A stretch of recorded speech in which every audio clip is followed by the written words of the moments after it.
Hey guys, welcome to the 36th C# tutorial that I'm making for the new Boston. And in this tutorial, I'm going to be showing you how to use the StreamReader class. So, all you're going to need for this tutorial is a button and a text box. And once you have those on your form, just go ahead and double click on the button. Now, before we can create an instance of our StreamReader class, we're first going to want to have to access that namespace that the StreamReader is in.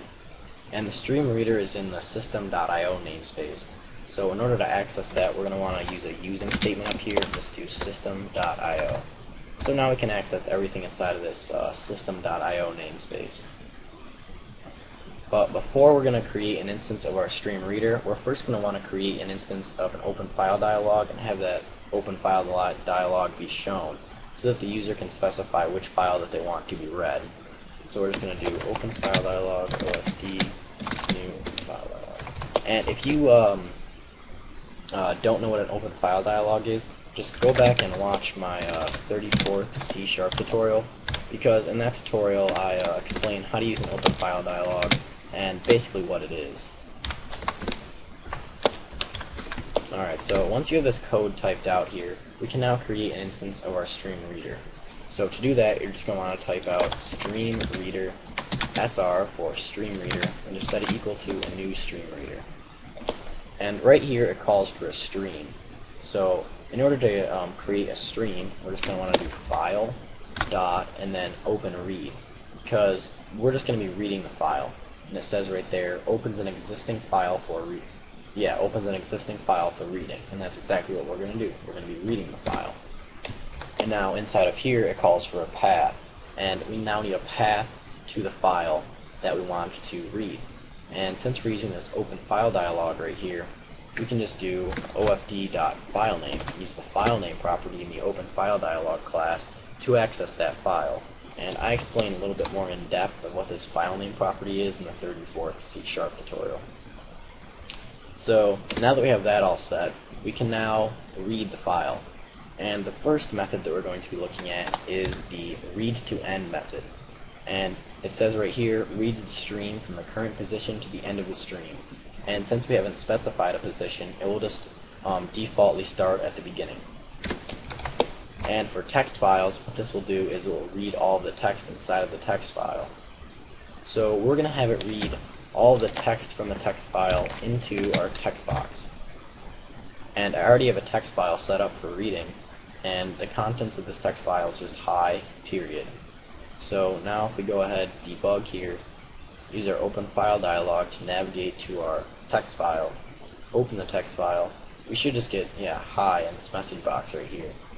If we were to change the contents of this text file to, change it to hello, I am Adam, save it,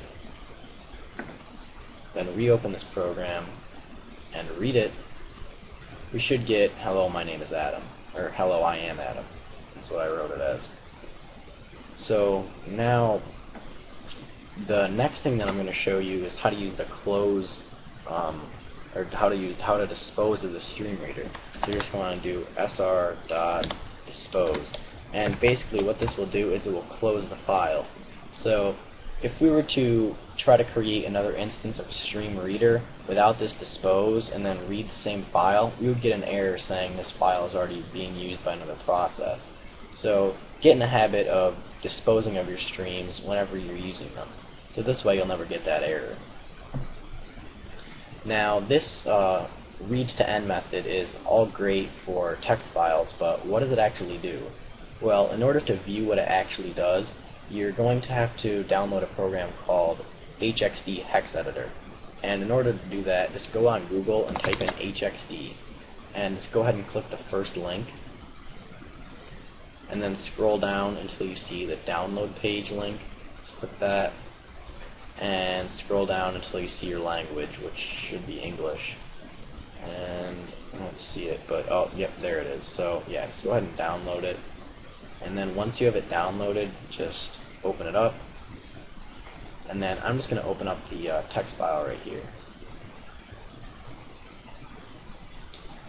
My text file. And right over to the right here is what the text file, or what this read to end reads.